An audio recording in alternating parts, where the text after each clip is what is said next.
കണക്ക്. അങ്ങനെയാണെങ്കിൽ നൗഫലിക്ക നിങ്ങൾക്ക് ഉപയോഗിക്കുന്നുണ്ടോ? ഇല്ല. നൗഫലിക്ക ഉപയോഗിക്കുന്നില്ലെങ്കിൽ മൂപ്പർ ഉപയോഗിക്കണം, നജീബിക്ക് ഉപയോഗിക്കണം. 9.4.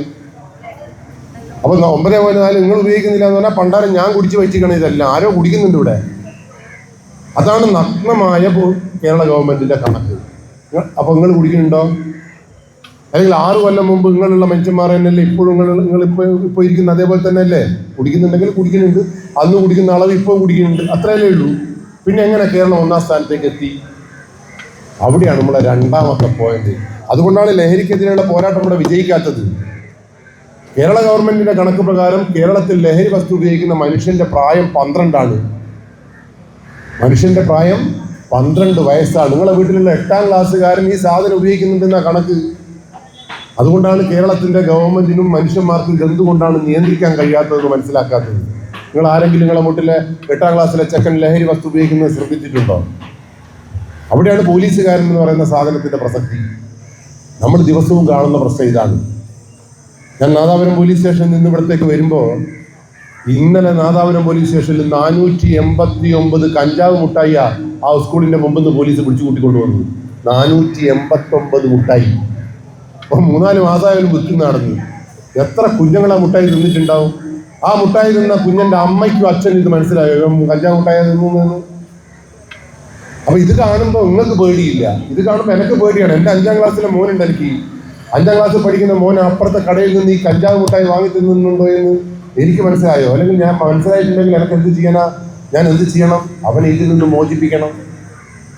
അപ്പൊ ലഹരിക്കെതിരെയുള്ള പോരാട്ടത്തിൽ അതുകൊണ്ടാണ് പറഞ്ഞത്, നിങ്ങളും ഞാനൊന്നും ഇവിടെ ഇരുന്നിട്ട് കാര്യമില്ല. ഈ ലഹരിക്കെതിരെയുള്ള പോരാട്ടം നടത്തേണ്ടുന്നത് ഈ 10 വയസ്സുകാരനായ ചക്കനാണ്. അവനെ കൂട്ടിക്കൊണ്ടുവരണം നമ്മൾ. ഇപ്പൊ നിങ്ങളെ മക്കളല്ലേ ഇപ്പൊ ഈ സർക്കാർ റെസിഡൻസ് അസോസിയേഷനിൽ കുഞ്ഞുങ്ങളില്ലേ? അയച്ചടില്ലേ? എവിടെ അയച്ചാണ്? അപ്പൊ നിങ്ങൾ പറയും പാവം അയച്ചൊക്കെ പഠിക്കുകയുണ്ടാവും. പഠിച്ചോട്ടെ, ആണക്കുതിന് പഠിക്കട്ടെ. എന്തെന്നാ പഠിക്കുന്നതെന്ന് നോക്കുവാനുള്ള ചങ്കൂറ്റ് നിങ്ങൾക്ക് ഉണ്ടാവണം. ഇവിടെ ഒറ്റ കുട്ടികളില്ലാണ്ടായി. പിന്നെ ഞാൻ ഓരോട് നിങ്ങൾ ഓരെന്താ പഠിക്കുന്നത് ഞാൻ ഓരെ കൊണ്ട് പറയിപ്പിച്ചു തരും. അപ്പൊ സ്വാഭാവികമായിട്ട് നിങ്ങളെ മക്കളെ കുറിച്ച് നിങ്ങൾ വിചാരിക്കുന്നത് ഐറ്റൽ ഇതൊന്നും ഉപയോഗിക്കുന്നില്ല. ഇനി നിങ്ങളെ മക്കൾ ഉപയോഗിക്കുന്നുണ്ടോ എന്ന് ചോദിച്ചാൽ നിങ്ങളെന്താ പറയാ? അവൻ്റെ വാപ്പ ഇത് കണ്ടിക്കുകയില്ല, അവൻ്റെ ഉപ്പാപ്പ ഇത് ഉപയോഗിക്കില്ല, അവൻ്റെ അച്ഛൻ പണ്ടേ അത് കാണണം. അങ്ങനെ ചെക്കൻ എന്തെന്നാ വലിക്കുന്നത് നിങ്ങളങ്ങ് നോക്കിക്കൊള്ളു. ഇന്നലെ 4-ാം ക്ലാസ്സുകാരൻ്റെ വയറ്റിൻ്റെ ഉള്ളുന്ന MDMA കണ്ടുപിടിച്ചത് എത്ര വയസ്സുള്ള? 4 വയസ്സുള്ള ചെക്കൻ്റെ വയറ്റിൽ നിന്ന്. നിങ്ങളവിടെ ഇല്ലേ 4 വയസ്സുള്ള? മനുഷ്യനൊരു സാമൂഹ്യ ജീവിയാണ്. ഓൻ ബെഡ്റൂമിൽ ഒറ്റയ്ക്ക് ഇരിക്കാൻ ഒരു മനുഷ്യന് ഒരിക്കലും കഴിയില്ല. അത് നിങ്ങൾ മനസ്സിലായിക്കോളി. എൻ്റെ ഭാര്യ ഉൾപ്പെടെ പറയുന്നുണ്ട്, വീട് വിട്ടാ ഉക്കൂള് വിട്ടാ വീട്. ഓന് വരാന്ത. ഒരു മനുഷ്യ കുട്ടിക്കും വീട് വിട്ടാൽ സ്കൂൾ വിട്ടാ വീടില്ല. അതിന് നടുവിൽ ഒരു കളിക്കളങ്ങൾ ഉണ്ടാവണം കുട്ടിക്ക്. സംസാരിക്കാൻ കുറെ സുഹൃത്തുക്കൾ ഉണ്ടാവണം കുട്ടിക്ക്. അങ്ങനെ സംസാരിക്കാനാത്ത, ഒന്നിച്ചിരിക്കാത്ത, പൊതുവിടങ്ങളിൽ വരാത്ത കുട്ടികളെ നമുക്ക് സംശയം ഉണ്ടാവണം. അങ്ങനെ ആദ്യം സംശയിക്കേണ്ടത്? ഞാനാ? പോലീസ് സംശയിച്ചിട്ടുണ്ടെങ്കിലെന്ന് പറയാം നിങ്ങൾക്ക് പണ്ടേ വരാന്താ. അവൻ്റെ അച്ഛന് അങ്ങനെയാ. പോലീസിനോട് എപ്പോഴും കയർക്കുകയാണ് ആളുകൾ. അതുകൊണ്ട് ഇന്നു മുതൽ നിങ്ങൾ ഉറപ്പിച്ചോ, നിങ്ങളെ വീട്ടിലുള്ള ജനിച്ച കുട്ടി മുതൽ ഒരു 25 വയസ്സുകാരനെ വരെ നിയന്ത്രിക്കാനും ശാസിക്കാനും തിരുത്താനും നിങ്ങൾക്ക് കഴിഞ്ഞിട്ടില്ല എങ്കിൽ പോരാട്ടം ഇവിടെ അവസാനിച്ചതാണ്. അവിടെ എനിക്ക് പേടിയാണ്. എൻ്റെ സ്റ്റേഷനിൽ നടക്കുന്ന ഏത് സംഗതിയും എൻ്റെ വീട്ടിലേക്ക് വരുമെന്നുള്ള പേടി എനിക്കുണ്ട്. ആ പേടി നിങ്ങൾക്കില്ല. അതുകൊണ്ട് ഇന്നു മുതൽ ലഹരിക്കെതിരെയുള്ള പോരാട്ടത്തിൽ ഇനി ഈ ലഹരി മാഫിയ എന്ന് പറയുന്ന സാധനം ചൊവ്വയിൽ നിന്നും ഇറങ്ങി വന്നൊന്നുമല്ല. നിങ്ങളും ഞാനും എല്ലാം മാഫിയ തന്നെയാണ്. ലാഭം കിട്ടുന്ന പരിപാടിക്ക് മനുഷ്യന്മാർ നിൽക്കും. പക്ഷെ അവൻ ഒറ്റക്കെട്ടായി പൊതുജനങ്ങൾ പിന്നെ അവനെ എതിർക്കുമെന്ന് തോന്നിയാൽ ആ ചങ്ങായി മെല്ലെ മാറി നിൽക്കും. അതിന് ഏറ്റവും നല്ല ഉദാഹരണം ഞാൻ തന്നെയാണ്. ഞാൻ എൻ്റെ നാട്ടിൽ പൊട്ടിക്കാത്ത നാടനില്ല. എല്ലാ മനുഷ്യന്മാരെയും രാഷ്ട്രീയത്തിനപ്പുറം എല്ലാവരും മദ്യം നമ്മൾ തച്ച് പൊട്ടിച്ച് നമ്മൾ അടിക്കുന്ന. പക്ഷെ ഞാനൊരു 5-6 ആക്സിഡൻ്റായി 2-2.5 കൊല്ലം ഹോസ്പിറ്റലായപ്പോൾ ഞാൻ 196 കിലോ ആയിപ്പോയി. 196 കിലോ ആയപ്പോൾ എന്നെ എടുത്തു പൊന്തിക്കാൻ ഒരൊറ്റ മനുഷ്യനും പറ്റുന്നില്ല. അപ്പം നടത്തിച്ച് ശീലിപ്പിക്കണമെങ്കിൽ എൻ്റെ അമ്മ ചെറുതാണ്, എൻ്റെ ഏട്ടൻ അത്ര ശക്തിയില്ല, നാട്ടിലെ കുറച്ച് കരുത്തരായ മനുഷ്യന്മാരെ കൂട്ടിക്കൊണ്ടുവരണമെന്ന് പറഞ്ഞു. അങ്ങനെ ആശുപത്രിയിൽ കിടക്കയിൽ നിന്ന് 196 കിലോ ഉള്ള എന്നെ എഴുന്നേൽപ്പിക്കാൻ വന്നത് ആരാന്നറിയുന്നത്? ഞാൻ കച്ചവടച്ച ലഹരിയുടെ മുതലാളിമാരാണ്. ഒലെന്നെ പൊന്നുപോലെ 2 ആഴ്ച കൊണ്ട് നടത്തിച്ചങ്ങിട്ടുന്നില്ല. അപ്പോഴാണ് എനിക്ക് മനസ്സിലായത്, തിന്മകൾക്കെതിരെ മുഖം നോക്കാതെ പ്രവർത്തിച്ചാൽ ഈ നാട്ടിലുള്ള സകല മനുഷ്യന്മാരും നമ്മളോടൊപ്പം. അതുകൊണ്ട് ആൽബർട്ട് ഐൻസ്റ്റീൻ എന്ന് പറയുന്ന മനുഷ്യനോട് ചോദിച്ചത്, നാട് എന്തുകൊണ്ട് നശിച്ചു പോകുന്നു, ഈ നാട് എന്തുകൊണ്ട് നശിച്ചു പോകുന്നു എന്ന് ചോദിച്ചാൽ, ഈ നാട് നശിക്കാനുള്ള ഏറ്റവും പ്രധാനപ്പെട്ട കാരണം നിങ്ങളെല്ലാം പറയും എന്താ, നാട് നശിച്ചെന്താ, തിന്മകളുള്ളത് കൊണ്ടാണ്. തിന്മകളുള്ളത് കൊണ്ടല്ല നാട്. ഇത് നന്മയുടെ ഏറ്റവും നല്ല ഉദാഹരണം മനാഫ് കണ്ണാടിക്കലൂടെ ഇല്ലേ? അതേ ഈ പടിയെല്ലാം വിട്ടിട്ട് ആ പുറകെ പോയി നിൽക്കേണ്ട ആവശ്യം ഉണ്ടായില്ല. അദ്ദേഹത്തിന്റെ ഉള്ളിലൊരു ഹൃദയമുണ്ടായിരുന്നു, ആ കണ്ണിലൊരു ആർദ്രത ഉണ്ടായിരുന്നു, സ്വന്തം സഹോദരനെ പോലെ മനുഷ്യനെ സ്നേഹിക്കാനുള്ള കരുത്തുണ്ടായിരുന്നു ആ ഹൃദയത്തിൽ. അതുകൊണ്ട് ആ മനുഷ്യൻ അന്ന് ആ ചങ്ങാതിയുടെ കൂടെ മുഴുവൻ സമയം ചെലവഴിച്ചത്. അദ്ദേഹത്തിന് വേറെ പണിയില്ലായിരുന്ന. അതേപോലെ മറ്റുള്ള മനുഷ്യന്റെ കണ്ണ് കാണുമ്പോൾ ആർദ്രതയുണ്ടാവുന്ന, മറ്റുള്ളവന്റെ നാശം കാണുമ്പോൾ അവനെ തിരികെ കൊണ്ടുവരാൻ കഴിയുന്ന ഹൃദയമുള്ള മനുഷ്യനായിട്ട് മാറണങ്ങളൊക്കെ നന്മ മരങ്ങൾ. അതുകൊണ്ടാണ് ആൽബർട്ട് ഐൻസ്റ്റീൻ പറഞ്ഞു, ഇവിടെ തിന്മകൾ ഉള്ളത് കൊണ്ടല്ല നാട് നശിച്ചു പോകുന്നത്. തിന്മകൾ എല്ലാ കാലത്തും ഇവിടെ ഉണ്ട്. നന്മകൾ ഉള്ള മനുഷ്യന്മാരല്ല, ശരിക്കും തിന്മകളല്ല ഈ നാടിനെ നശിപ്പിക്കുന്നത്. പിന്നെ ആരാ? തിന്മകൾ കണ്ടിട്ടും മിണ്ടാതിരിക്കുന്ന, തിന്മകൾ കണ്ടിട്ട് തിരുത്താതിരിക്കുന്ന നന്മ മരങ്ങളാണ് ഈ നാടിന്റെ ശാപം. ഈ നാട്ടിലൊരുത്തൻ MDMA ഉപയോഗിക്കുന്നുണ്ടെങ്കിൽ ഓൻ വലിച്ചോട്ടെ എന്ന് പറയാനല്ല വേണ്ടത്, അവനെ തിരുത്തി നല്ല മനുഷ്യനാക്കി നമ്മളോടൊപ്പം ചേർത്ത് പിടിക്കണം. അങ്ങനെയുള്ള മനുഷ്യ ഹൃദയങ്ങൾ ഇവിടെ ഉണ്ടാവണം. അതില്ലാത്തടത്തോളം കാലം നമ്മൾ മറ്റൊരു കുറ്റം പറഞ്ഞിരുന്നാലൊന്നും ഈ നടന്നുകൊണ്ടാണ് ഞാൻ അധികമൊന്നും ദീർഘിപ്പിക്കുന്നില്ല. ഒറ്റ പോയിന്റ് പറയാം. കള്ളു കുടിച്ചാൽ മണക്കും, സിഗരറ്റ് വലിച്ചാൽ മണക്കും. പക്ഷേ പുതിയ രാസലഹരി MDMA എന്ന് പറയുന്ന സാധനം, അല്ലെങ്കിൽ ആ നാവുമ്മൽ ഒട്ടിക്കുന്ന സാധനം ഉപയോഗിച്ചാൽ മണക്കൂല. ഒരു സംഗതി നിങ്ങൾക്ക് മനസ്സിലാവില്ല. അതുകൊണ്ട് ഇന്നു മുതൽ ഈ സാധനങ്ങളെ വീട്ടിലുണ്ടോ എന്ന് നിങ്ങൾ പരിശോധിച്ചാൽ. ഇത് ഉപയോഗിക്കുന്ന മനുഷ്യന്റെ പ്രായം എത്രയാ? പോയി വയസ്സന്മാരെയൊന്നും പിടിച്ച് പരതണ്ട. ഇത് ഉപയോഗിക്കുന്ന മനുഷ്യന്റെ പ്രായം ഏതാണ്? 4 വയസ്സുള്ള കുട്ടിയെ വരെ ഇന്ന് തൊട്ട് സൂക്ഷിക്കണം. അംഗനവാടി പോകുന്നതൊക്കെ ഇത് ഉപയോഗിക്കുന്നുണ്ടോ നോക്കണം. അങ്ങനെ ഒരു LP സ്കൂളിന്റെ മുന്നിൽ നിന്നാണ് ഈ കഞ്ചാവിന്റെ മുട്ടായി നമ്മൾ പിടിച്ചു കൊണ്ടുവന്നത്. നാദാപുരത്തുള്ള ഒരു ചെക്കൻ്റെ കയ്യിൽ നിന്നാണ് 300 ഗ്രാം MDMA നമ്മൾ പിടിച്ചത്. 300 ഗ്രാം MDMA എന്ന് പറഞ്ഞാൽ കോഴിക്കോട് ജില്ലയിൽ എല്ലാവർക്കും ഭ്രാന്ത് വരേണ്ട ക്വാണ്ടിറ്റി ആയി. 300 ഗ്രാം 1.25 കോടി രൂപ. പൈസക്കാരനാവും, അതിനൊന്നും സങ്കടമൊന്നുമില്ല. അപ്പൊ ഈ നാട്ടിൽ ഈ സാധനം ഉണ്ടോ നോക്കണമെങ്കിൽ വളരെ സിമ്പിളാണ്. പെട്ടെന്ന് പൈസ ഉണ്ടോ എന്ന് നോക്കുക. ഇങ്ങനെ നോക്കി നിൽക്കുമ്പോൾ പൈസ ഇങ്ങനെ അങ്ങ് പൊന്തി വരിക. ഉറപ്പിച്ചോ, ഭ്രാന്ത് വിൽക്കുന്ന മനുഷ്യനാണ്. ഈ സാധനം ഇന്ന് തൊട്ട് കണ്ടാൽ നിങ്ങൾക്ക് മനസ്സിലാവണം. അതിനു മുമ്പ് ഒരു പോയിന്റും കൂടി ഞാൻ പറയേണ്ടെന്ന് അറിയുള്ളൂ. ഈ ലഹരിക്കെതിരെയുള്ള പോരാട്ടം, 12 വയസ്സുകാരൻ എന്തുകൊണ്ടാണ് കള്ളു കുടിക്കുന്നത്, എന്തുകൊണ്ടാണ് സിഗരറ്റ് വലിക്കുന്നത്, എന്തുകൊണ്ടാണെന്ന് അറിയുള്ളൂ? ആ കുട്ടിക്ക് ആ സാധനത്തിനെ പേടിയില്ലെന്നുണ്ടാകും. 2025 കാലഘട്ടത്തിൽ കേരളത്തിൽ 21 ലക്ഷം ആളുകൾ ക്യാൻസർ വന്നു മരിക്കുന്നതാണ് പറയുന്നത്. എത്ര? 21 ലക്ഷം. ആ 21 ലക്ഷത്തിൽ ഒരാൾ ഞാൻ ആവരുത് എന്നാണ് എൻ്റെ പ്രാർത്ഥന. ആ 21 ലക്ഷത്തിൽ ഒരാൾ എൻ്റെ മക്കളാവരുത്, എൻ്റെ ഭാര്യ ആവരുത്, എൻ്റെ നാട്ടുകാരനാവരുത് ഞാൻ പ്രാർത്ഥിക്കുന്നുണ്ട്. നിങ്ങൾ എന്തെങ്കിലും അങ്ങനെ ഒരു പ്രാർത്ഥനയോ അങ്ങനെയുള്ളൊരു പ്രതിരോധ തന്ത്രമോ നിങ്ങൾ സ്വീകരിച്ചിട്ടുണ്ടോ? നമ്മൾ ഈ നിങ്ങൾ പറയുന്നുണ്ടല്ലോ, ഈ കുട്ടികൾക്ക് A+ ഉണ്ട്, അവർ ഭയങ്കര ബുദ്ധിയാണ്, നമ്മളെക്കാളും ബുദ്ധി എന്നൊക്കെ നിങ്ങൾ പറയുന്നുണ്ടല്ലോ. നിങ്ങൾ കുട്ടികളെ കുറ്റം പറയരുത്. മക്കളെ പോറ്റാൻ അറിയാത്ത രക്ഷാകർത്താക്കളാണ് ഈ നാടിൻ്റെ ശാപം. മക്കളെ പോറ്റാൻ അറിയണം. 18 വയസ്സ് വരെയുള്ള കുട്ടികൾ അന്തം വിട്ട കുട്ടികളാണ്. അവരുടെ പേര് തന്നെ കുട്ടി എന്നാണ് ഇന്ത്യൻ നിയമം പറയുന്നത്. കുട്ടി. 18 വയസ്സ് വരെയുള്ള കുട്ടികളെ നിയന്ത്രിക്കാൻ, ശാസിക്കാൻ, തിരുത്താൻ ചങ്കൂറ്റമുള്ള അച്ഛനും അമ്മയും ഉപ്പയും ഉമ്മയും ഉണ്ടാവണം. അവരെ തിരുത്താൻ കഴിയുന്ന അധ്യാപക സമൂഹം ഉണ്ടാവണം. അവരെ തിരുത്താൻ കഴിയുന്ന രാഷ്ട്രീയ നേതൃത്വം ഉണ്ടാവണം ഇവിടെ. എങ്കിലും ഈ നാട് നന്നാവും. അല്ലാണ്ട് 12 വയസ്സുകാരന് വല്ല തോന്നിയ പോലെ നടക്കട്ടെ എന്ന് പറഞ്ഞാൽ ഈ നാട് കുട്ടിച്ചോറായിപ്പോയി. അപ്പം പറഞ്ഞ മനസ്സിലായില്ല നിങ്ങൾക്ക്? സിമ്പിളായിട്ടൊരു ഉദാഹരണത്തിലൂടെ ഞാൻ തെളിയിച്ചു തരാം. സന്തോഷ് ജോർജ് കുളങ്ങരയോട് ചോദിച്ചു. സന്തോഷ് ജോർജ് കുളങ്ങര ലോകം മുഴുവൻ ചുറ്റി സഞ്ചരിച്ച മനുഷ്യനല്ലേ നിങ്ങൾ? ഈ കേരളത്തിലെ പിള്ളേർ എന്താ പറഞ്ഞാൽ കേൾക്കാത്തത്? ഐറ്റകൾ എന്താ ഇങ്ങനെ പൊതുസമൂഹത്തിൽ ആരും വരാത്തത്? എന്തേ കല്യാണ വീട്ടുകളിലും പാർട്ടികളിലും പള്ളികളിലും ഈ യുവതലമുറ വരാതിരിക്കുന്നത്? അങ്ങനെ നിങ്ങൾ ഫീൽ ചെയ്തിട്ടില്ലേ? ഈ കല്യാണ വീട്ടിലേക്ക് വിളമ്പ് നിങ്ങൾ കണ്ടിട്ടുണ്ടോ? ഏതെങ്കിലും പാർട്ടി പ്രകടനങ്ങളിൽ ഈ 15 വയസ്സുകാരനെ നിങ്ങൾ കണ്ടിട്ടുണ്ടോ? ആ പൊതുസ്ഥലങ്ങളിൽ നിന്ന് ഈ കുട്ടികൾ എങ്ങോട്ടേക്കാണ് മാറിപ്പോയത്? സോമൻ കടലൂർ എന്ന് പറയുന്ന എൻ്റെ പ്രിയപ്പെട്ട അധ്യാപകൻ ഒരു കവിത എഴുതിയിരുന്നു. യുവാക്കളെ നിങ്ങൾ എവിടെയാണ്? കല്യാണ വീടുകളിലില്ല, പൊതുസമ്മേളനങ്ങളിലില്ല, രാഷ്ട്രീയത്തിലില്ല, എവിടെയും നിങ്ങളെ കാണുന്നില്ല, കളിക്കളങ്ങളിൽ നിങ്ങളില്ലല്ലോ, പിന്നെ നിങ്ങൾ എവിടെയാണ് പോയി ഒളിച്ചിരിക്കുന്നത് എന്ന് ചോദിച്ചപ്പോൾ അതിന് മറുപടിയായി പയ്യോളി സ്കൂളിൽ ഒരു മാഷ് എഴുതിയൊരു മറുപടി ഉണ്ട്. കണ്ട കളിക്കളങ്ങളിലും കണ്ട വീഡിയോ കോനാലിലും പ്രകടനങ്ങളിലൊന്നല്ല കടലൂരെ ഇനി ഞാനാ നോക്കേണ്ടത്.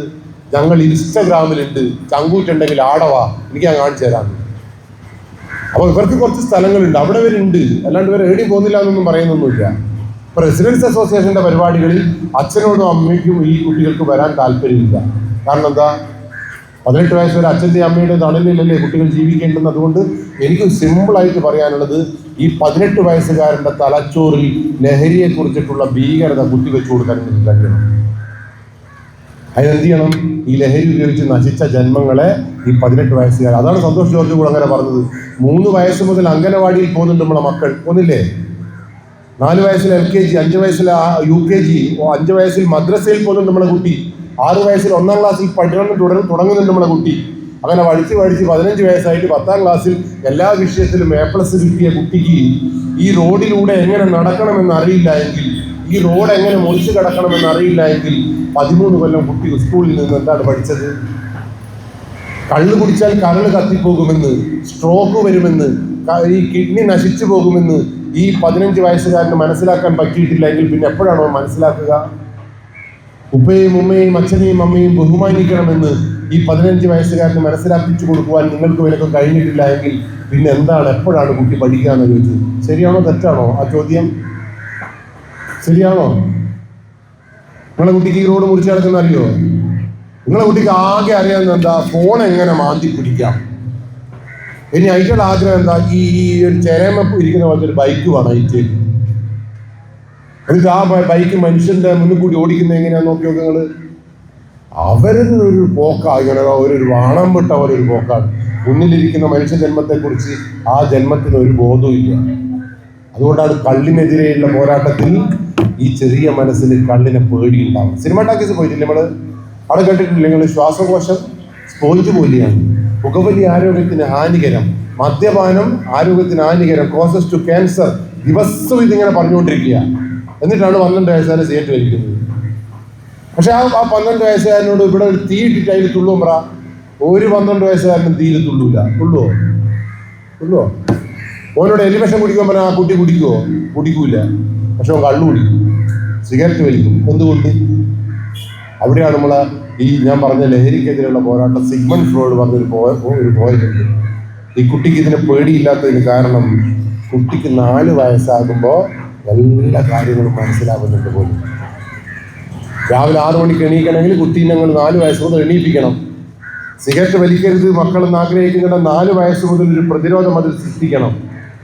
അതുകൊണ്ട് ഇന്നു മുതൽ ഇനിയിപ്പം 15 വയസ്സുകാരനെ 4 വയസ്സുകാരനാക്കാൻ പറ്റൂലല്ലോ. പക്ഷേ 18 വയസ്സ് വരെ നീ നിയന്ത്രിക്കപ്പെടേണ്ടവനാണെന്നുള്ള ബോധം കുട്ടിക്ക് ഉണ്ടായിക്കൊടുക്കണം. അതുകൊണ്ട് എനിക്ക് നിങ്ങളെ മക്കളെ തലച്ചോറുമായിട്ടുള്ള ബന്ധം നഷ്ടപ്പെടുന്ന ഒരു കുട്ടിയായിട്ട് നിങ്ങളെ മക്കൾ മാറരുത്. ഇതിപ്പോൾ 6 മാസം ഇത് ഉപയോഗിച്ച് തുടങ്ങിയാലില്ല, 6 മാസം നിങ്ങൾക്ക് ഒന്നും തിരിയില്ല കേട്ടോ. അച്ഛനെയും അമ്മേനെ സ്നേഹിക്കുന്ന കുട്ടി സ്നേഹിച്ചുകൊണ്ടേയിരിക്കും. Football കളിക്കുന്നവൻ football കളിച്ചുകൊണ്ടേയിരിക്കും. രാഷ്ട്രീയം നടത്തുന്നവൻ രാഷ്ട്രീയത്തിൻ്റെ അങ്ങേയറ്റത്തെ രാഷ്ട്രീയക്കാരനായിരിക്കും. പക്ഷേ ഒരു 5-8 മാസം കഴിയുമ്പോൾ അവൻ്റെ സ്വഭാവത്തിൽ ചെറുതായി മാറ്റം വരും. ഏറ്റവും ഇഷ്ടമുള്ള ആളെ ഉപദ്രവിക്കാൻ തുടങ്ങും. ഒരു കൊല്ലത്തോടുകൂടി ഇവൻ്റെ എതിരാളികളെ, ഇവൻ ഏറ്റവും ഇഷ്ടപ്പെടുന്ന ആളുകളെ ഇവൻ കൊല്ലാൻ തുടങ്ങും. അതവിടെ സംഭവിക്കും. അല്ലെങ്കിൽ സൂയിസൈഡ്, ഒന്നുകിൽ കൊല അല്ലെങ്കിൽ സൂയിസൈഡ്. 2 കാര്യം മാത്രമേ MDMA റിസൾട്ട്. അതുകൊണ്ട് MDMA കുറിച്ച് 2-3 പോയിന്റ് മാത്രം ഞാൻ പറയാം. ഈ മണ്ണിൽ MDMA എന്ന് പറയുന്ന ഒരു സാധനം ഉണ്ടാവാൻ പാടില്ല. നിങ്ങളെ വീട്ടിൽ ഈ മണ്ണ് വിട്ടേക്ക്. നിങ്ങളെ വീട്ടിലെ 4 വയസ്സുകാരൻ മുതൽ ഈ സാധനം ഉപയോഗിച്ച് 18 വയസ്സ് വരെ ഈ കുട്ടിയുടെ കയ്യിൽ ഇതുണ്ടോ എന്ന് നിങ്ങൾ പരിശോധിക്കണം. എങ്ങനെ പരിശോധിക്കുക? നിങ്ങൾക്ക് മനസ്സിലാവും. MDMA കണ്ടാൽ MDMA 2 പഞ്ചസാര തരി പോലത്തെ ഒരു സാധനമാണ്. കൽക്കണ്ടി പോലെ, കിഴങ്ങ് പൊടി പോലെ, ഉപ്പ് പോലെ, കർപ്പൂരം പോലെ ഉണ്ടാവും ഈ സാധനം കാണാൻ. ഇതിൻ്റെ പ്രത്യേകത 1 ഗ്രാമിന് 2000 മുതൽ 5000 രൂപ വരെ വിലയുണ്ട്. ഇത് ഉപയോഗിക്കുന്ന മനുഷ്യൻ 7.5 കൊല്ലം കൊണ്ട് ഭ്രാന്തനാവണമെന്നാണ് പറയുന്നത്. 7.5 കൊല്ലമായ ചരിത്രം കേരളത്തിലില്ല കേട്ടോ. ഒരു 2-2.5 കൊല്ലം കൊണ്ട് തന്നെ തീരുമാനം. അതാണ് തീരുമാനം താമരശ്ശേരിയിൽ ഇപ്പോൾ കണ്ടുകൊണ്ടിരിക്കുന്നത്. കോഴിക്കോട് ജില്ലയിലെ ഏറ്റവും വലിയ MDMA ഹബ്ബ് താമരശ്ശേരിയാണ്. അവിടെ എത്ര ആൾ മരിച്ചു ഈ കൊല്ലം? എത്ര ആൾ മരിച്ചു പറ?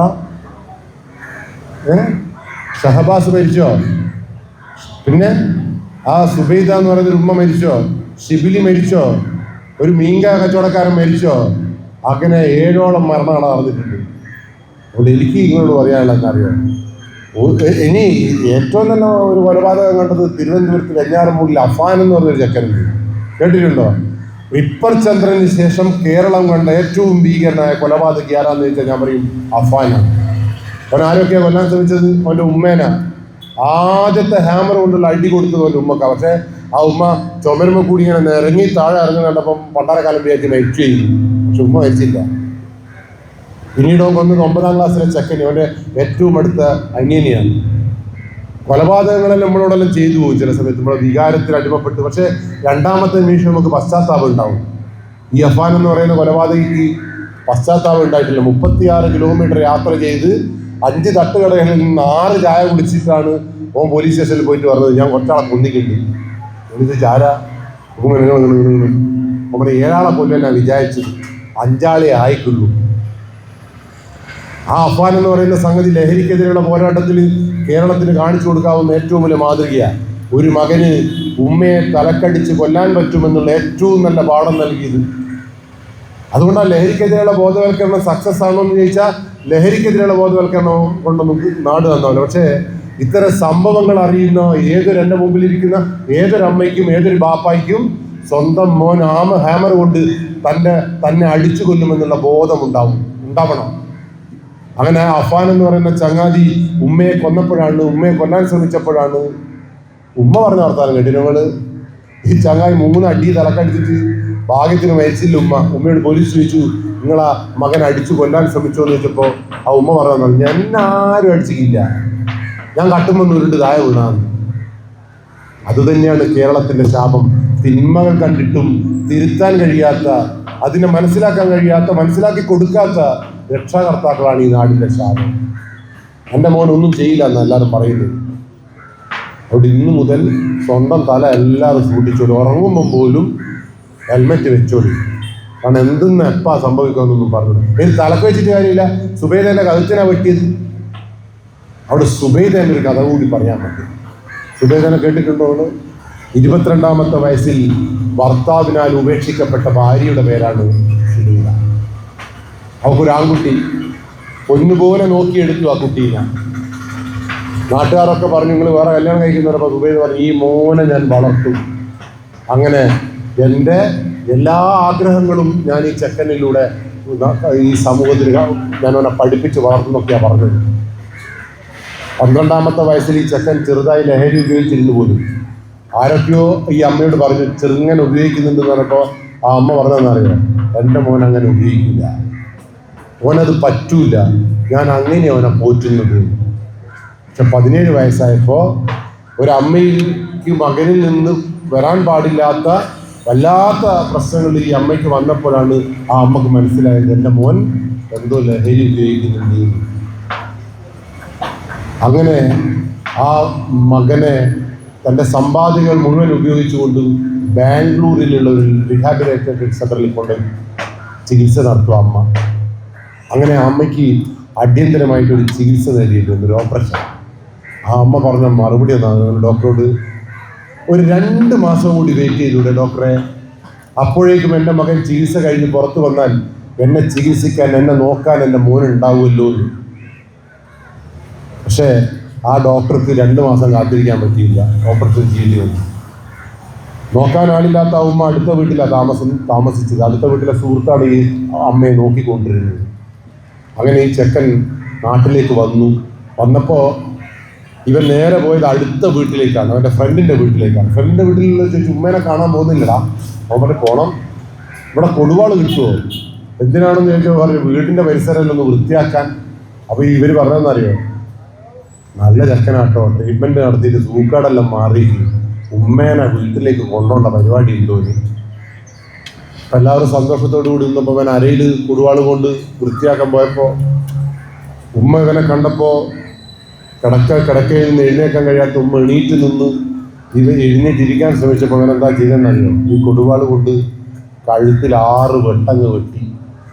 ആ 6ാമത്തെ വെട്ട് വലത്തേ സൈഡിൽ ഒരു കനപ്പടി ആയപ്പോൾ വാഴത്തണ്ട് വീഴുന്നത് പോലെ ഈ ഉമ്മയുടെ തല കഴിഞ്ഞു. അങ്ങനെയാണെങ്കിൽ ഒരു സാധാ ഹൃദയമുള്ള മനുഷ്യനാണെങ്കിൽ ആ വെട്ടോടുകൂടി നിർത്തേണ്ടിയിരുന്നില്ലേ? ഈ ചെക്കൻ പിന്നെയും 24 വെട്ട് വെട്ടുപോലെ അമ്മയുടെ കഴുത്തിൽ. തൻ്റെ ജീവിതം മുഴുവൻ ഈ മകന് വേണ്ടി ഒഴിഞ്ഞു വെച്ച, തൻ്റെ സമ്പാദ്യങ്ങൾ മുഴുവൻ മകന് വേണ്ടി ചികിത്സയ്ക്ക് വേണ്ടി ചെലവഴിച്ച, എൻ്റെ മകൻ നന്നാവുമെന്ന് പ്രതീക്ഷയോടുകൂടി പോറ്റിക്കൊണ്ടുവന്ന ഒരു ഉമ്മയുടെ ഗതികേടാണ്.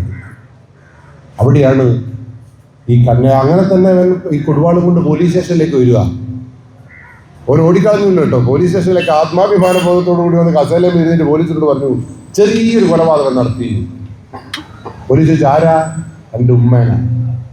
പോലീസ് ഇവനെ പേടിച്ചിട്ട് ഇവനെ ഉള്ളിലേക്ക് മെല്ലെ തള്ളിയിട്ട് ഇവനോട് ചോദിച്ചു, നിന്റെ ഉമ്മയെ നീ എന്തിനാണ് കൊല്ലാൻ ശ്രമിച്ചതെന്ന് ചോദിച്ചപ്പോൾ പറഞ്ഞ മറുപടി എന്നറിയോ? എൻ്റെ ഉമ്മ ഇങ്ങനെ ജീവിക്കേണ്ടവളല്ല. എനിക്ക് ജന്മം നൽകിയതിനുള്ള ഏറ്റവും നല്ല പ്രതിഫലമാണ് ഞാൻ ഈ കൊലപാതകത്തിലൂടെ തെളിയിച്ചതെന്ന് പറഞ്ഞത്. എന്നെ ജനിപ്പിച്ചതിനുള്ള പ്രതിഫലം. 23 കൊല്ലം മകനെ ജീവന തുല്യം നെഞ്ചോട് ചേർത്ത് പിടിച്ച അമ്മയ്ക്ക് മകൻ നൽകിയ സമ്മാനമാണ് ഈ 28 വെട്ട്. ആ ഒരു ബോധം എൻ്റെ മുമ്പിലില്ല. അതുകൊണ്ട് എന്ത് സംഭവിച്ചെന്നറിയുന്നത്? എലത്തൂരിലുള്ള ഒരു അമ്മയുണ്ട്, മിനി എന്ന് പറയുന്ന ഒരു അമ്മ. മിനി എന്ന് പറയുന്ന അമ്മയ്ക്ക് 27 വയസ്സുള്ള രാഹുൽ എന്ന് പറയുന്ന മകനുണ്ട്. ഈ ചെറുപ്പത്തിലെ കഞ്ചാവ് വലിച്ച് നശിച്ച് പണ്ടാറടങ്ങിപ്പോയ ചക്കൻ അവനെ തിരിച്ച് ജീവിതത്തിലേക്ക് കൊണ്ടുവരാൻ വേണ്ടി ഈ അമ്മ തൻ്റെ സമ്പാദ്യത്തിൻ്റെ ബഹുഭൂരിഭാഗം ചെലവഴിച്ചു. അവസാനം ഈ ചക്കൻ പോക്സോ കേസിൽ പ്രതിയായപ്പോഴും അമ്മ ജയിലിൽ നിന്ന് ഈ മകനെ ഇറക്കിയത് ഈ അമ്മയാണ്. അങ്ങനെ 27ാമത്തെ വയസ്സിൽ വീട്ടിൽ വന്നിട്ട് പൈസക്ക് വീണ്ടും അടികൂടിയപ്പോൾ ഈ അമ്മ പറഞ്ഞു, ഇനി നിന്നെ നോക്കാൻ എനിക്ക് കഴിയില്ല, എൻ്റെ അടുത്ത് പൈസ ഇല്ല. ആ രാഹുൽ പറഞ്ഞതെന്നറിയോ? എന്നാൽ നിങ്ങൾ ഒരു കാര്യം അർപ്പിച്ചോ, നിങ്ങളെ ഞാൻ കൊല്ലും, നിങ്ങളെ ഭർത്താവിനെ ഞാൻ കൊല്ലും, ഈ കുടുംബം മുഴുവൻ ഞാൻ കൂട്ടിച്ചോറാക്കും. അപ്പോഴാണ് ആ മിനി എന്ന് പറയുന്ന അമ്മയ്ക്ക് അഫാന്റെ കുടുംബത്തിന് ഓർമ്മ വന്നത്. ഒരു മകന് സ്വന്തം അമ്മയെ കൊല്ലാൻ പറ്റുമെന്ന് പറയുന്ന തെളിയിക്കപ്പെട്ട കാലഘട്ടത്തിൽ ഞങ്ങളും ഞാനും ജീവിക്കുന്നു. ആ മിനി എന്താ ചെയ്തത്? എലത്തൂർ പോലീസ് സ്റ്റേഷനിലേക്ക് പോയിട്ട് പറഞ്ഞു, എന്നെ രക്ഷിക്കണം, എൻ്റെ മകനെ പിടിച്ചു കൂട്ടിക്കൊണ്ടുപോകണം, അവൻ ഭീകരനാണ്. അതാണ് തിരിച്ചറിവ്. അവിടെയാണ് നന്മ മരം എന്ന് പറയുന്ന മരത്തെ നമ്മൾ കാണേണ്ടത്. അത് ആ അമ്മ ചെയ്തത് ഈ സമൂഹത്തിനുള്ള ഏറ്റവും നല്ല ബാലപാഠമാണ്. ശരിയാണോ തെറ്റാണോ?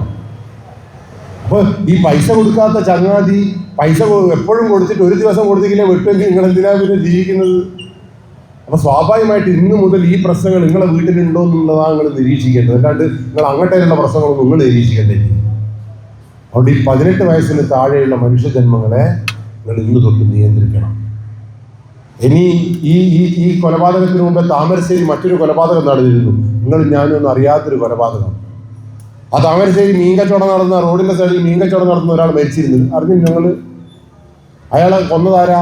ഒരു ബൈക്കുമ്പോൾ ഇങ്ങനെ വന്നൊരു ചങ്ങായി പീടിയൻ്റെ അടുത്തങ്ങ് നിർത്തി ഒരു ചാറ്റൽ മഴ സമയത്ത്. ഓൻ ബൈക്കുമ്പോൾ സ്റ്റാൻഡുമ്പോൾ തട്ടിയിട്ട് ഈ ഷെഡിൻ്റെ ഉള്ളിൽ നിന്നപ്പോൾ മഴ നനയാണ്. ഇവനെ ഈ മീൻകാരനെ കുറേ നേരം നോക്കിയിട്ട് ഇവൻ എന്ത് ചെയ്യുന്നറിയോ? അരയിൽ നിന്ന് കാക്കിയെടുത്ത് ഒരൊറ്റ വെട്ടാ ഒരു മീൻകാരൻ ചത്തുപോയി. പോലീസ് ഇവനെ പിടിച്ചു കൂട്ടി കൊണ്ടുവന്നു. പോലീസ് ആ വെട്ടിയ ചങ്ങാതിയോട് ചോദിച്ചു, നീ എന്തിനാണ് അവനെ വെട്ടിയത്? നീയും അവനും തമ്മിലുള്ള ബന്ധം എന്താണെന്ന് ചോദിച്ചപ്പോൾ ആ കൊന്ന ചങ്ങായി പറഞ്ഞെന്താ പറയുക, എനക്ക് ഓനായിട്ട് ഒരു ബന്ധമില്ല. ഞാനിങ്ങനെ ബൈക്കുമ്മേൽ വരുമ്പോൾ ഓനെ കണ്ട് ഓനാണ് ഞാൻ സൈഡ് കയറ്റി. ഓനെ കണ്ടപ്പോൾ എനിക്ക് തോന്നി മീൻകാരൻ ഇങ്ങനെ ജീവിക്കേണ്ടവനല്ല, അങ്ങനെ ജീവിക്കേണ്ടവനല്ല എന്ന് തോന്നിയപ്പോൾ അപ്പാടെ ഞാൻ കൊടുവാളെടുത്തു ഒറ്റ വെട്ട്. അത് തന്നെയാണ് ഈ സുബൈദന്റെ മോനും പറഞ്ഞത്, എൻ്റെ ഉമ്മ ഇങ്ങനെ ജീവിക്കേണ്ടവളല്ല. എനിക്ക് ഇങ്ങോട്ട് പറയാനുള്ളതെന്നറിയാം, നിങ്ങളുടെ മക്കൾ ഇങ്ങനെയായിട്ടും പറയാനുണ്ട് വീട്ടിൽ നിന്ന്, നമ്മളൊന്നും ഇങ്ങനെ ജീവിക്കേണ്ടവളല്ല, നമുക്ക് കുറച്ചും കൂടി നല്ലോണം ജീവിക്കണം എന്നൊക്കെ പറഞ്ഞിട്ടുണ്ടെങ്കിൽ നിങ്ങൾ എന്തെങ്കിലും കവർ വാങ്ങി പൊത്തിക്കൂടി, ഇല്ലെങ്കിൽ അടുത്ത നിമിഷം അടുത്ത വെട്ട് നിങ്ങളങ്ങനെ കേൾക്കും. ഇനി ഈ ചെക്കനില്ലേ, നിങ്ങളിപ്പം പേരിക്കൂ ആ ചെക്കനെ, ആ സുബൈദന്റെ മോനില്ലേ, ആ മോന് ശേഷം ആ ഒരു ജാബി എന്ന ആ പെൺകുട്ടിയുടെ പേരെന്തായാലും പ്രണയിച്ച് കൂട്ടിക്കൊണ്ടുവന്ന് കൊന്ന ആ പെണ്ണിൻ്റെ പേര് ഷിബിലി ഇല്ലേ? ആ ഷിബിലിൻ്റെ കൊന്ന കാമുകനുണ്ടല്ലോ, ആ കാമുകൻ്റെ പ്രത്യേകത എന്താ? ഈ സുബൈദന്റെ മോൻ്റെ ഏറ്റവും അടുത്ത ഫ്രണ്ടാണ് ഈ ഷിബിലിൻ്റെ ഭർത്താവ്. അവിടെ സൂക്ഷിച്ചോ, കൂട്ടുകെട്ട് വലിയ പ്രശ്നമാണ്. നിങ്ങളുടെ മക്കൾ ആരുടെ കൂടെ നടക്കുന്നുണ്ട് നിങ്ങൾ നിരീക്ഷിച്ചോ. മക്കൾ ലഹരി ഉപയോഗിക്കുന്ന രണ്ടെണ്ണത്തിൻ്റെ കൂടെയാണ് ഉപയോഗിക്കുന്നത്, നടക്കുന്നെങ്കിൽ നിങ്ങളുടെ മക്കൾ ഉപയോഗിക്കും. എൻ്റെ മോനും ഉപയോഗിക്കും, എനിക്ക് പേടിയുണ്ട്. അവിടെ ഇന്ന് മുതൽ മക്കളെ നല്ലോണം നിരീക്ഷിക്കണം. ഈ വെള്ളപ്പൊടി ഇനി ഇത് പഞ്ചാരയാണോ ഉപ്പാണോ കിഴങ്ങിൻ്റെ പൊടിയാണോ നിങ്ങൾക്ക് എങ്ങനെ തിരിയാ? അതെല്ലാം മനസ്സിലായിട്ടല്ലേ ഇതിനെതിരെ പോരാട്ടം നടത്തേണ്ടത്. ഈ MDMA എന്ന് പറഞ്ഞാൽ നിങ്ങൾ അറിഞ്ഞിട്ട് കാര്യമുണ്ടോ? ഈ MDMAയും പഞ്ചാരിയും കൽക്കണ്ടിപ്പൊടിയും നിങ്ങൾക്ക് എങ്ങനെയാ തിരിയാ? MDMA തുറന്നു വെച്ചാൽ അലിഞ്ഞു പോകും, കൽക്കണ്ടി തുറന്നു വെച്ചാൽ അലിഞ്ഞു പോവില്ല. അതുകൊണ്ട് ഇത് ലേസിന്റെ പാക്കറ്റ് പോലെ എയർ ടൈറ്റ് പാക്കറ്റിലായിട്ട് ഉണ്ടാവുക. ഈ ₹1 ഒരു ഷാമ്പൂവിന്റെ പാക്കറ്റ് ഉണ്ടല്ലോ, ആ പാക്കറ്റിൽ ഉള്ളിൽ എയർ കിടക്കാത്ത കവറിൻ്റെ ഉള്ളിലുണ്ടാവുക. ഇത് ഏറ്റവും കൂടുതൽ ഉപയോഗിക്കുന്ന ആരാന്ന് പറയുന്നത് പെൺകുട്ടികളാണ്. അവിടെ നിങ്ങളെ വീട്ടിലെ പെൺകുട്ടികളെ നിങ്ങൾ നോക്കാണ്ട് കണ്ട ഐറ്റികളെ നോക്കണം. ഈ സാധനത്തിന് നല്ല പ്രത്യേകത അറിയുന്നത്, ഇതിന് പെൺകുട്ടികൾ ഇത് ഉപയോഗിച്ചാൽ എത്ര പ്രാവശ്യം ബലാത്സംഗം ചെയ്താലും തിരിയില്ല. അതുകൊണ്ട് ഇതിന് റേപ്പ് ഡ്രഗ് എന്നൊരു പേരുണ്ട്. ആൺകുട്ടികൾ ഉപയോഗിക്കുമ്പോൾ എത്ര തുള്ളിയാലും ക്ഷീണാവില്ല. അതുകൊണ്ട് ഇതിൻ്റെ പേര് പാർട്ടി ഡ്രഗ് എന്നാ. മൊത്തത്തിൽ ഇതിൻ്റെ പേര് കില്ലർ ഡ്രഗ് എന്നാ. മനസ്സിലായോ? അപ്പൊ ഇത്രയേറെ ഭീകരം. ഇപ്പൊ കള്ളു കുടിച്ചാൽ നമ്മൾ ഓഫായി പോകുന്നല്ലേ പറഞ്ഞത്? കള്ളു കുടിച്ചാൽ നമുക്ക് തിരിച്ച് ജീവിതത്തിലേക്ക് പിടിച്ചുകൊണ്ടി കൊണ്ടുവരാൻ പറ്റും. ഈ സാധനം ഉപയോഗിച്ചാൽ ആദ്യത്തെ മിനിറ്റിൽ തന്നെ തലച്ചോറുമായിട്ടുള്ള ബന്ധം ചെറുതായി ഇളകിപ്പോകും. ഇപ്പം എനക്കെൻ്റെ ഭാര്യനെ പലപ്പോഴും കൊല്ലണം എന്ന് തോന്നിയിരിക്കുന്നു, പക്ഷെ കൊല്ലാൻ പറ്റൂല. നമ്മൾ കൊല്ലണം എന്ന് വിചാരിക്കുമ്പോൾ തലച്ചോറ് പറയും വേണ്ട, ഇനി ജയിലിൽ പോകും. ശരിയല്ലേ? അങ്ങനെ പലതും തോന്നുമ്പോൾ നമുക്ക് തലച്ചോറ് തീ കാണുമ്പോൾ നമുക്ക് പലപ്പോഴും തീനെ തൊടാൻ തോന്നും, പക്ഷെ തലച്ചോറ് വരും തൊടണ്ടേ, ഇങ്ങോട്ട് പോയി കൊള്ളും. അതാണ് തലച്ചോറിൻ്റെ പ്രത്യേകത. അപ്പം തലച്ചോറ് നമ്മൾ ചെയ്യുന്ന തെറ്റുകൾ അപ്പം തന്നെ ഇത് കാണിച്ചു തരും. പക്ഷെ ഇത് ഉപയോഗിക്കുമ്പോൾ തലച്ചോറ് ഒന്നും കാണിച്ചു തരില്ല. അന്ന് ഇത് നായനെ പോലെ, നായനെ കണ്ടില്ലെങ്കിൽ നായ്ക്ക് ഇപ്പോൾ ഒരു സെക്സ് ചെയ്യണം എന്ന് പറഞ്ഞാൽ നമ്മൾ പറയും ഇവിടെ പരിപാടി നടക്കുന്നുണ്ട്, അങ്ങോട്ട് മൂലക്ക് പോകണമെന്ന് അറിയില്ലല്ലോ, അത് ഇവിടുന്ന് തന്നെ ചെയ്യും. ഇനിയിപ്പോൾ അതിന് മൂത്രമൊഴിക്കണം എന്ന് തോന്നിയാലോ അത് ഇരുട്ടത്തൊന്നും പോകുന്നില്ല. നായ്ക്ക് തിരിച്ചറിവില്ല, മനുഷ്യന് തിരിച്ചറിവുണ്ട് എന്നാണ് പറയുന്നത്. പക്ഷെ ഇത് ഉപയോഗിച്ചാൽ ഉള്ള തിരിച്ചറിവ് കൂടി. അതുകൊണ്ടാണ് ഇന്ന് പറയും ഇതെന്താ പ്രത്യേകം, ഇത് ഉപയോഗിക്കാൻ വളരെ എളുപ്പമാട്ടോ. ഇതിങ്ങനെ പൊടിച്ചിട്ട്, അല്ലെങ്കിൽ ഒന്നും പൊടിക്കൊന്നും വേണ്ട, മുട്ടായ്മലായിട്ട് പുരട്ടുക, അല്ലെങ്കിൽ ഭക്ഷണത്തിലിടുക, ജ്യൂസിലിടുക, ചായലെല്ലാം ഇട്ടിട്ട് അങ്ങ് കുടിച്ചാലില്ലേ 48 മണിക്കൂർ നമുക്ക് പറക്കാൻ പറ്റും. സന്തോഷത്തിൻ്റെ ലോകത്ത് പറക്കാം. നിങ്ങൾ പറക്കണമെന്നാണ് എൻ്റെ ആഗ്രഹം. പക്ഷേ ഇതിൻ്റെ പ്രശ്നം എന്താ പറയുക, 7.5 കൊല്ലം കൊണ്ട് ഇതിൻ്റെ കഥ കഴിയും. 7.5 കൊല്ലം കൊണ്ട് മരിച്ചിട്ടുണ്ടെ കുഴിച്ചിടേനും മരിക്കൂല, മുഴുത്ത ഭ്രാന്തനാവും എന്നാണ് പറയുന്നത്. പക്ഷെ 7.5 കൊല്ലം ഇതുവരെ ആയില്ല. എൻ്റെ നാട്ടിൽ 2025 ഈ സാധനം ഉപയോഗിച്ചിട്ട് പള്ളിക്ക് പുറകിൽ പുഴുമരിച്ചും ആളൊഴിഞ്ഞ ഇടയിൽ എറുമ്പരിച്ചും മരിച്ച ജന്മങ്ങളുടെ എണ്ണം 7ആണ്. എല്ലാവരും പഠിക്കുന്ന കുട്ടികളാണ്. 24 വയസ്സിന് താഴെ 7 ജന്മങ്ങളാണ് ഏറാമലയുടെ മണ്ണിൽ ഈ ലഹരി ഉപയോഗിച്ച് മരിച്ചു വീണത്. അതിൽ 8 ഉണ്ട്. അതിൽ 7ൻ്റെ കൂടെ ഒരു ചങ്ങായി കൂടിയുണ്ട്. ഞാൻ പള്ളിപ്പറമ്പിൽ ഉറുമ്പരിച്ച് നിൽക്കുമ്പോൾ അതിൻ്റെ കൂടെ വേറെ ചക്കനുണ്ട്. ആ ചക്കനെ ചോദ്യം ചെയ്തപ്പോൾ പറഞ്ഞ് അച്ചങ്ങായി ഞാള് മാത്രമല്ല മരിച്ചത്, ഇന്നത്തിൽ ഗൾഫിൽ നിന്ന് വന്നിരുത്ത ഞാനോട് ഇത് വലിച്ചിട്ട് ഞാൻ ഇവിടെ നോക്കുമ്പോൾ കുറച്ചധികം ഉപയോഗിച്ചപ്പോൾ ബോധം കെട്ടുപോയി. അപ്പം നമ്മൾ കാറ് കൊണ്ടുപോയിട്ട് അങ്ങോട്ട് കൈനാട്ട് എത്തിയപ്പോൾ മരിച്ച പോലെയായിപ്പോയി. അപ്പം ഞാൻ പായത്തുമ്പോൾ തായാൻ കിട്ട്, അതുവരെ മരിക്കാത്ത ചങ്ങായി തായട്ടപ്പം മരിച്ചുപോയി. മനസ്സിലായില്ല നിങ്ങൾക്ക്? പന്താൻ വിട്ട ബോധം അതിനെ കൊണ്ടുണ്ടാവും. അതുകൊണ്ട് നല്ല സാധനം എന്നാണ് ഇപ്പോൾ നിങ്ങൾ കുറച്ചാളിയായിട്ട് ഇതൊന്ന് തൊട്ടോക്കിയാൽ എങ്ങനെ ഉണ്ടാവും, എനക്കതിന് കീഴടങ്ങാൻ പറ്റൂല എന്നൊക്കെ തോന്നുന്നത്. പക്ഷേ ഇതിൻ്റെ പ്രത്യേകത അതുകൊണ്ടാണ് ഈ കുട്ടികളെ ഈ മാഫിയ സെലക്ട് ചെയ്യാൻ കാരണം എന്താ അറിയോ? എന്തിനാ? എൻ്റെ വടകര നിന്ന് ഈ സാധനം നമുക്ക് കിട്ടിയപ്പോൾ നമുക്ക് മനസ്സിലായെന്ന് അറിയാം, കുട്ടികൾ ഇത് ബലിയാടാക്കുകയും ചെയ്യുന്നു. വടകര ഗവൺമെൻറ് ആശുപത്രിൻ്റെ മുമ്പിൽ കഴിഞ്ഞ കുറച്ച് ദിവസം മുമ്പ് 6ാം ക്ലാസ്സിലെ കുട്ടി റോഡുമ്മ കൂടി ഓടി അങ്ങ് പോയിരുന്നു. കുട്ടി ഓടിപ്പോകുമ്പോൾ കുട്ടീൻ്റെ ബാഗ് ഇങ്ങനെ പടഞ്ഞ് കുട്ടീൻ്റെ ബാഗിൽ നിന്ന് ഒരു പൊതി താഴെ വീണു. ആ ഡ്യൂട്ടിയിലിരിക്കുന്ന പോലീസുകാരൻ ഈ പൊതി എടുത്തിട്ട് കുട്ടിയുടെ കയ്യിൽ കൊടുക്കുമ്പോൾ കുട്ടീൻ്റെ കൈ തട്ടിയിട്ട് പൊതി പിന്നെയും താഴെ വീണു. പൊതി താഴെ വീണ് പോയപ്പോൾ പോലീസുകാരൻ ആ പൊതി കല്ലുമ്മൽ വീണിട്ട് അങ്ങ് പൊട്ടിയത് പോയി, പേപ്പർ പൊട്ടിപ്പോയി. ആ പൊതിയിൽ നിന്ന് താഴെ വീണ സാധനം കണ്ട് ഞെട്ടിയത് കുട്ടിയല്ല, പോലീസുകാരനാണ്. കുട്ടിക്കൊരു കൂസലുമില്ല. കുട്ടിയുടെ ചോദിച്ചത് എന്താ കുട്ടി പൊതിയിൽ? കുട്ടി പറഞ്ഞു അതാ ഏട്ടൻ തന്നതാണ്, ആ ഏട്ടന് കൊണ്ടുകൊടുക്കണം. എനിക്ക് എന്ത് കിട്ടിയെന്ന് വെച്ചപ്പോൾ കുട്ടി പറയും സിൽക്കി എന്ന് പറഞ്ഞൊരു മുട്ടായി, 150 ഉണ്ടായി. ഇനി എത്ര കൊല്ലമായി ഈ മുട്ടായി കൊണ്ട് ഈ സാധനം കടത്തുന്നു എന്ന് ചോദിച്ചപ്പോൾ പറഞ്ഞു കുറേ കാലമായി. ഈ സ്കൂൾ തുറന്നേരത്തെ എൻ്റെ അടുത്ത് ഏട്ടൻ തരും, ഞാൻ ഏട്ടന് കൊണ്ടുകൊടുക്കും. നിങ്ങൾക്ക് എന്തെങ്കിലും മനസ്സിലായ? ഈ ഏട്ടനും ആ ഏട്ടനും തമ്മിൽ 2 പോലീസുകാർ റോഡുമ്മൽ നിൽക്കുന്നുണ്ട്. ഈ പോലീസുകാരനെ വെട്ടിച്ചുകൊണ്ട് കഞ്ചാവ് അപ്പുറത്തേക്ക് എത്തിക്കാൻ ഏറ്റവും നല്ല മാർഗം മക്കളുടെ ബാഗാണ്, മക്കളുടെ ശരീരമാണെന്ന് ബോധ്യമുള്ള മാഫിയ ഇവിടെ ഉണ്ട്. അതിൻ്റെ അച്ഛനും നമുക്കത് തിരിഞ്ഞിക്കേയില്ല. അതിൻ്റെ അമ്മേനെ വിളിച്ച് കൂട്ടിക്കൊണ്ടുവന്നു നമ്മൾ പോലീസ് സ്റ്റേഷനിൽ. നിങ്ങളെ മോളെ കയ്യിൽ നിന്നല്ലേ കഞ്ചാവ് കിട്ടിയത്? അമ്മ പറഞ്ഞ വേണമെന്നറിയോ? പോലീസ് വേണ്ടാത്ത ചെറ്റത്തരങ്ങൾ പറയരുത്. എൻ്റെ മോള് അങ്ങനെ കടത്തേണ്ട ആവശ്യമൊന്നുമില്ല, ഓളച്ഛൻ ഗൾഫിൽ നിന്ന് കൊണ്ടുവരുന്നുണ്ട്, ഓളച്ചാച്ചൻ അങ്ങനെയാണ്. പാരമ്പര്യം. എന്ത് പാരമ്പര്യം? കുട്ടിയുടെ ബാഗിൽ നിന്ന് കഞ്ചാവ് കിട്ടിയപ്പോൾ അത് സമ്മതിക്കാൻ മനസ്സില്ലാത്ത രക്ഷാകർത്താക്കൾ അവിടെ ഉള്ളത്. നന്മയുള്ള രക്ഷാകർത്താക്കളാണെങ്കിൽ പോലീസ് അത് മക്കളുടെ ബാഗിൽ നിന്ന് തന്നെയാണ് കിട്ടിയത്. എങ്ങനെയാണ് അവളെ രക്ഷിക്കുക എന്നുള്ള ചിന്തയല്ലേ അമ്മയുടെ വായിൽ നിന്നും അച്ഛൻ്റെ വായിൽ നിന്നും വരേണ്ടത്. പിടിച്ച പോലീസുകാരനെ കള്ളനാക്കുക. ഇത് തന്നെയാണ് നാട് നന്നാമത്തത്. എറണാകുളത്ത് കോളേജ് ഹോസ്റ്റലിൽ നിന്ന് കഞ്ചാവ് കിട്ടിയപ്പോൾ ഇവിടുത്തെ നാട്ടുകാർ ചർച്ച ചെയ്തത് എന്താ? KSU SFI. വിറ്റോം KSU ആണോ തിന്നോ SFI ആണോ?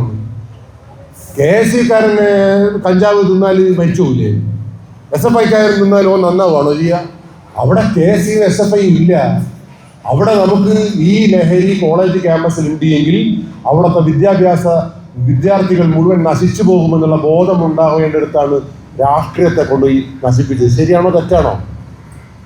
ഷൈൻ ടോം ചാക്കോ എന്ന് പറഞ്ഞ സിനിമാ നടൻ ഈ സാധനം ഉപയോഗിച്ചിട്ടുണ്ടെങ്കിൽ ഓൻ്റെ കിന്നാരം കേൾക്കുവാനല്ല നമ്മൾ നിൽക്കേണ്ടത്. അവനെ സമൂഹത്തിൽ നിന്ന് അകറ്റി നിർത്താനുള്ള ചങ്കൂറ്റം നമുക്ക് ഉണ്ടാവണം. ശരിയാണോ തെറ്റാണോ? അപ്പം നമ്മളിങ്ങനെയൊക്കെ വാരി പ്രസംഗിച്ചിട്ടൊന്നും കാര്യമില്ല. നമ്മളെ മക്കളെ ഈ ഭ്രാന്തിൽ നിന്ന് നമുക്ക് രക്ഷപ്പെടുത്താൻ കഴിയണം. അതിന് ഇന്നു മുതൽ ഇത് ഉപയോഗിച്ചാൽ എങ്ങനെയാണ് മക്കൾ പെരുമാറുക എന്ന് നിങ്ങൾ പഠിക്കണം. ഞാനതുകൊണ്ടാണ് വലിയവരെന്ന് ഞാൻ പറയാത്തത്. നമുക്ക് 18 വയസ്സിന് താഴെയുള്ള കുട്ടികളെയാണ് ഇതിനെ നമുക്ക് നിയന്ത്രിക്കേണ്ടത്. ഇത് ഉപയോഗിച്ചാൽ എങ്ങനെയാണ് നിങ്ങൾക്ക് മനസ്സിലാവുക? നിങ്ങൾക്ക് ഒന്നാ മനസ്സിലാവില്ല. ഇതിൻ്റെ പ്രത്യേകത എന്നറിയോ? ഇത് പൊടിയോ ഇതെല്ലാം ആയിട്ട് നാവിൻ്റെ തുമ്പത്തോ പൈസേൻ്റെ ഇങ്ങനെ ചിരുട്ടിയിട്ടോ ATM കാർഡുമ്മൽ വെച്ചിട്ടോ മൊബൈൽ ഫോണിന്മേൽ വെച്ചിട്ടോ ഉള്ളിലേക്ക് അങ്ങ് ആക്കിയാൽ മതി. പക്ഷെ ഇതിൻ്റെ പ്രത്യേകത എന്നാണ്, ഇതെന്തിനാണ് കുട്ടിക്ക് കൊടുക്കുന്നത്? നിങ്ങൾ 5ാം ക്ലാസ്സിലെ കുട്ടിക്ക് 2000 റുപ്യ ഉണ്ടോ ഇത് വാങ്ങി തിന്നാൻ? നിങ്ങൾക്ക് അങ്ങനെയല്ലേ ചോദ്യം? എൻ്റെ ചെക്കൻ്റെ അടുത്ത് പൈസയൊന്നുമില്ല, പിന്നെ അവന് ഇത് തിന്നൂല എന്നാണ് വിചാരിക്കുന്നത്. കോഴിക്കോട് ജില്ലയിൽ 128 സ്കൂളുകളിൽ MDMA സാന്നിധ്യം പോലീസ് കണ്ടെത്തിയിട്ടുണ്ട്. അപ്പം നിങ്ങളല്ലേ നോക്കേണ്ടത് നിങ്ങളെ കുട്ടികൾ തിന്നുന്നുണ്ടോന്ന്? കഴിഞ്ഞ ദിവസം നമ്മുടെ നാട്ടിൽ നിന്ന് സ്കൂളിൽ പോയ ടൂറിന് പോയ 5 ബസ്സിൽ നിന്ന് പോലീസും എക്സൈസും കണ്ടെത്തിയ 6, 7, 8, 9 ക്ലാസ്സിലെ കുട്ടികൾ ടൂറിന് പോകുമ്പോൾ ആ ബസ്സിൽ നിന്ന് കിട്ടിയ കള്ളു കുപ്പിയുടെ എണ്ണം 45 കുപ്പിയാണ്. അറിയുമ്പോൾ നിങ്ങളല്ലേ ഇങ്ങനെ കുത്തിരിഞ്ഞോടി? 7ാം ക്ലാസ്സിലുള്ളവൻ ഓടിച്ചിട്ടാ മൈസൂർ പോകുന്നത്. ഇത് അതിൻ്റെ അച്ഛൻ പറയാം, അങ്ങനെ ഓനത് അറിയേയില്ല. മാഷോട് ചേർത്ത് അങ്ങനെ ഒരു താനുണ്ടോ? മാഷവും ചൂടല്ലേ, പിന്നെ ഇങ്ങനെ ഇവിടെ നന്നാവുക? അപ്പൊ സ്വാഭാവികമായിട്ടും ഇതൊക്കെ കണ്ടിട്ട് വറങ്ങലിച്ച് നിൽക്കുന്ന ഒരു മനുഷ്യവിഭാഗത്തിന്റെ പേരാ പോലീസുകാരൻ. അതുകൊണ്ട് എനിക്ക് നിങ്ങളെ മക്കള് ഇത് ഉപയോഗിക്കുന്നത് എന്തിനാ കുട്ടിക്ക് വെറുതെ കൊടുക്കുന്നത് മനസ്സിലായോ നിങ്ങൾ? അവിടെ അതിന്റെ പോയിന്റ്. ഇതൊരു പ്രാവശ്യം നാവിന്റെ തുമ്പത്തങ്ങ് വന്ന് പെട്ടാലില്ലേ 48 മണിക്കൂർ ആവേശത്തിന്റെ ജ്വാല. സന്തോഷിക്കുന്നവൻ സന്തോഷം, ഫുട്ബോൾ കളിക്കുന്നവൻ ഫുട്ബോള്, അമ്മേനെ സഹായിക്കുന്നവൻ അമ്മേനെ സഹായിച്ചു പോലും. എൻ്റെ അടുത്ത് അങ്ങോട്ടല്ലോ ഒരു ചക്കനുണ്ടായിരുന്നു, ഓനില്ലേ ഓൻ്റെ അമ്മേനെ സഹായിക്കുന്ന വേണ്ടിയിട്ട് എൻ്റെ അമ്മ പറഞ്ഞാന്നറിയാം, ഓനെ കണ്ട് പഠിക്കറ. എനിക്ക് അമ്മ തിരുമ്പുമ്പം ഇവൻ ഒലുമ്പും, ഇവൻ ഒലുമ്പുമ്പോൾ അമ്മ ബീയും, അമ്മ ബീയുമ്പം ഇവൻ കുടയും, അമ്മ കുടഞ്ഞാൽ ഇവൻ കൊണ്ട് ആറിയിടും. അമ്മ പറയാ നോക്കടാ അവനെ. പശുവിനെ കറക്കുമ്പോൾ ഇവൻ പശുവിനെ പിടിക്കും, അമ്മ കറക്കും, അമ്മ കറക്കുമ്പോൾ ഇവൻ പിടിക്കും. ഇങ്ങനെ ഇവനെ കാണണം. ഇവർ രണ്ടാളും കൂടിയുള്ള ചങ്ക് ബ്രോസ് കളിയില്ലേ. അവസാനം ഒരു ദിവസം 2 പോലീസ് വണ്ടി അങ്ങ് വന്ന അടുത്തേക്ക്. നമ്മളെല്ലാം എഴുതി നോക്കി, മലയാളിക്ക് അങ്ങനെ ഉണ്ടല്ലോ, കഴുത്തിങ്ങനെ ഇട്ടിട്ട് നോക്കുമ്പോൾ എന്താ പോലീസ് പറഞ്ഞാൽ നിങ്ങളെ മോനെ അറസ്റ്റ് ചെയ്യാൻ പോവാ. അമ്മ ചോദിച്ചു എന്തിനി? മോന് സ്കൂൾ വിട്ടാ വീട് വിട്ടാ സ്കൂള്, പിന്നെ എന്തിനാ പോലീസ് ഞങ്ങൾ അറസ്റ്റ് ചെയ്യുന്നത്? പോലീസ് പറഞ്ഞെന്താ അറിയോ? ഇവനെ ഇപ്പോൾ ഞങ്ങൾ വന്ന് കൂട്ടുന്നു, ഇനി വീട്ടിലേക്ക് 47 പോലീസ് വണ്ടികൾ ലൈനായിട്ട് വരും. പോലീസ് ഈ അമ്മയോട് ചോദിച്ചു, അമ്മ നിങ്ങളെ മകൻ വീട്ടിൽ നിന്ന് പുറത്തിറങ്ങാറുണ്ടോ എപ്പോഴെങ്കിലും രാത്രി?